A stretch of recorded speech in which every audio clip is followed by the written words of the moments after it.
모란 판교가 이제 성남시 모란 도시 가지고 판교가 새로운 도시라고 볼 수 있는데 이 사이에 4,300억 정도 들어가는 건데 이게 이제 성남시가 예비 타당성 신청을 했다가 빚값이 안 나온다고 철회를 했어요. 그래서 올해 10월까지 이거를 다시 신청을 한다고 했는데 이게 성남시가 해줘야 되는 거죠.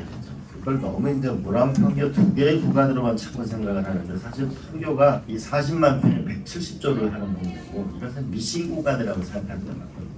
그렇게 이해하는 게 맞는데 이걸 두 구간만 딱 놓고 보니까 자꾸 미시가 안 나온다고 하다 보니까 여러 가지 어려움이 겪고 있는데 판교라는 것 자체가 지금 강남의 삼성역처럼 되고 있거든요. 그런 게 때문에 여기가 미신 구간이라고 우리가 생각을 해야 되는 거 아닌가. 그 행정행위로는 성남시에서 예비타당 신청을 해야 되는데 우리가 모란 판교라는 게 짧은 구간이니까 그렇지만 철도라는 건 다 서로 이어져 있는 거잖아요.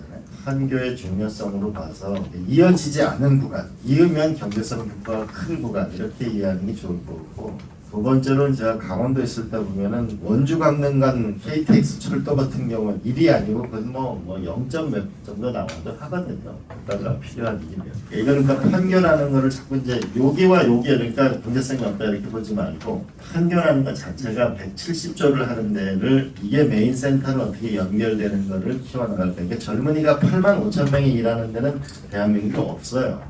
젊은이들이 이 판교에 살 수가 없잖아요. 집값이 비싸니까. 그러면 가급적 가까운 데 살고 싶을 거 아니에요? 근데 가까운 데 사는 데가 이제 광주, 오포라든지 이런 데일 수밖에 없단 말이죠. 여기 2만 5천 명만 요 주변에 살고 약 6만 명이 출퇴근을 하는데 그게 화성, 수원 굉장히 많이 있는데 또 여기 성남의 지역에 있는 분들도 많이 출퇴근을 하잖아요. 사실 철도라는 거는 젊은이하고 서민들한테 더 필요한 거거든요. 시간을 정확하게 해서 출퇴근하는 거. 이런 부분을 생각해서 이게 판교와 오포가 떨어져 있는 게 아니라 하나의 우리가 경제 생활권이라고 생각을 하고 이게 철도 노선을 생각하는 것이 현실적일 거다. 그리고 2판교, 3판교까지 커지면 이게 더 복잡해질 수 있겠다. 이렇게 보면 될 거고 그런 관점을 가지고 한번 추진을 해보도록. 판교라는 걸 처음 만들 때는 이게 사실 이렇게 커질 줄 몰랐어요. 판교가 엄청 커지고 그러다 보니까 서울로 연결되는 건 다 돼 있는 거예요. 근데 이제 막상 이게 성남하고 이 판교하고 연결돼 있는 게 이제 모란이 빠져 있는 거고 성남이라는 재건축 재개발하고 이제 판교가 커지다 보니까 여기가 이제 몇십억씩 하다 보니까 주변에 이제 오포, 광주, 화성, 동탄까지 이제 확 밀려 나가게 돼서 여기서 이제 출퇴근을 하는데 이 과정은 아직 정비가 안 돼 있는 거죠. 앞으로 그러니까 이 판교를 삼성역처럼 된다 이렇게 생각을 해서 모란도 연결해야 되고 오포도 연결해야 되고 수원, 화성, 용인 이런 데하고 또 이 판교가 연결돼야 그래야 이제 서울까지 가야 이 완성된 형태의 이제 철도 연결망이 되는 것 같아요. 그래서 그런 면에서 우리가 이제 국가산업단지로서 판교를 키웠는데 여기와 접속하고 연결하는 철도가 지금 없는 과정이다.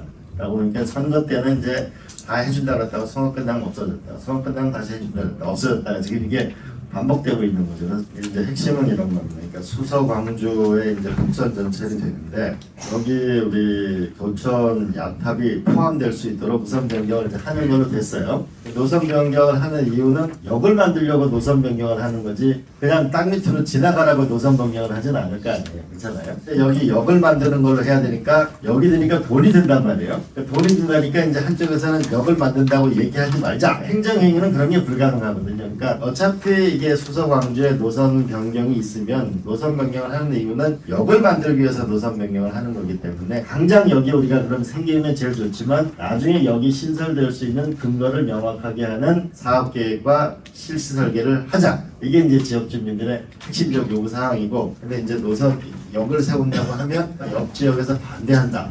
뭐 이런 건 그거는 말이 안 되는 거죠.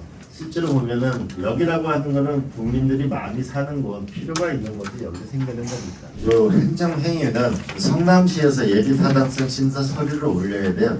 지난번에 올렸다가 통과가 안 될 것 같으니까 그걸 이제 철회를 했거든요. 성남시에서 그 서류를 올리면 이제 그걸 가지고 우리가 심사를 하게 되는데 10월에 한다고 했다가 지금 아직 그게 불투명하다는 거거든요. 이 성남시의회에서 무슨 결의안 같은 거를 내서 조금 더 서류를 제촉을 해야 될 거고 저는 이게 되고 나면 제가 약속을 했던 거는 8호선 대책위원회 분들하고 제가 타당성 심사하는 데는 제가 같이 가서 진행 사항을 말씀드리겠다고 했는데 아직 요 성남시의 과정이 아직 추진이 아직 안 된 거죠. 제가 이거는 기재부하고 조만간 이번 국정감사 전에 만나기로 돼 있으니까 그 상황을 제가 좀 설명을 한 다음에 성남시에서 빨리 이게 접수를 해줘야죠. 그래서 이게 사업을 하겠다는 의지가 행정행위로 존재해야 되거든요. 그러니까 국회의원하고 시청하고의 차이는 뭐냐면 우리가 배구로 보면 이렇게 토스하는 거 있잖아요. 그러니까 서류로 이렇게 토스가 되면 이제 국회의원이 스파이크 이래가 득점을 하는 건데 이 서류상으로 이게 아직 안 올라오는 거죠. 그러니까 그 문제는 우리가 좀 의원들이 좀 서둘러 주시고 KDI하고 미팅하는 거는 제가 기재부랑 상황을 봐서 적정한 시점에 할 예정입니다. 지금 현재로 봐선 성남시가 해야 될 행정행위가 아니더라고요. 구체적인 뭐 이게 지표를 어떻게 연구를 했는지 저는 아직 거기까지는 모르겠어요. 근데 이게 자꾸 철회하는 건 아니거든요. 그러니까 차라리 오히려 판교의 가능성, 가치 이걸 오히려 더 밸류를 높여가지고 정치적인 노력을 하는 것이 국회는 4명이나 있는 곳인데 4명이 있는 곳에서 이걸 일관되게 작업을 하면 나는 이거를 못 밀고 갈 이유가 없다고 생각을 해요. 4천 몇백억을 드는 걸 가지고 이거 선거 때마다 계속 우려먹고 이렇게 끝날 일은 아닌 것 같아요. 조만간 매듭을 뭔가 짓거는 노력을 하고 싶어요. 조금 이해하지 못하는 건 제가 8호선 대책회의 이분들이 빚값을 맞추려고 뭐 통풍구를 어떻게 하고 이거를 직장 다니는 분들이 그걸 보면서 한편으로는 정치가 실종돼 있는 상황. 왜 거기 내가 기껏 뭐냐 월급 받고 먹고 사는 일에 열심히 해야 되는 분들이 왜 이 철도를 연결해달라고 이걸 너무 빚값을 연구하는 난 이런 주민들을 본 적이 없거든요. 강원도 같은 경우는 0.37에 해도 하거든요. 4천 몇백억을 가지고 10년을 끈다는 거는 매우 부끄러운 일이라고 생각합니다. 이번에 조금 우리가 집중적인 노력을 하고 올해 첫 회가 또 22대 국회 첫 국정감사니까 대단해서 일부러 서둘러서 하는 거는 장관위원님도 오셔가지고 국정감사 질의를 해서 판에 답변이 오거든요. 리스판스가 오게 돼 있거든요. 그러면 그럴 때 의미 있는 답변을 하나 받으면 약간 도천역이라는 게 하나 진전이 돼 가는 거고 또 우리가 이렇게 했으면은 틀림없이 다른 데서도 뭐또 8호선 대책위한테 연락이 갈 거예요. 그게 지극히 정상적인 정치가. 이번에 이렇게 보시면 될 것 같아요. 판교가 있는데 저쪽으로 서쪽으로 가면 이제 월곶까지 가는 거예요. 이제 그래서 오른쪽으로는 지금 이배동에서 우리 여주까지 갈 수 있잖아요. 근데 여주 원주 간에 그 아직 철도가 지금 공사 중이에요. 앞으로 3년 뒤면은 강릉까지 이곳 판교에서 1시간 30분이면 강릉까지 가요. 이제 근데 역을 얻어 둘 건지는 이제 또 좀 생각해 봐야 되는데 동쪽으로는 강릉까지 가는 거고 서쪽으로는 인천공항까지 가는 거예요. 제일 중요한 문제가 여기가 이제 수원도 100만 명이고 용인, 화성 이게 다 100만 명인데 수서역에 차량 기지를 옮기고 어디로 옮기냐 원래 용인시장으로 가져가기로 했는데 용인시장이 바뀌고 나서 말씀이 없어요. 그러면 현재로서 화성이 제일 땅이 많아요. 그러면 수서, 우리가 성남, 용인, 수원, 화성으로 이어지는 그러다 100만 도시를 연결하는 이게 신분당선 요거를 이제 우리가 만들게 되면은 그러면 이제 사실상의 철도 문제는 제일 중심적인 게 이제 해결이 됩니다. 5조 2천억짜리 공사인데 이 문제를 해결하면 이제 판교는 이제 사총팔달의 성남이 될 거라고 봐집니다. 이건 제가 용인 국회의원들하고도 자주를 한번 했었고 경기도지사하고도 상의를 했었고 그렇게 해서 내년에 국가철도망 계획에 들어가는 거가 중요해요. 이거는 BC가 무조건 나오게 돼 있어요. 왜 그러냐면 다 100만이 넘는 데를 연결하는 거기 때문에 그래서 이거는 경기도 국정감사할 때 이건 도지사한테 다른 의원이 질의를 하도록 제가 부탁을 해놨고 3호선 부분은 우리가 좀 전략적으로 집중적인 노력을 의원들이 해주시면 지역 주민들이 노력할 일은 아니고 그렇게 좀 하면은 훨씬 더 이 철도가 완결될 것 같습니다. 그래 하나 드리고 싶은 말씀. 제가 이제 정치를 믿지 마라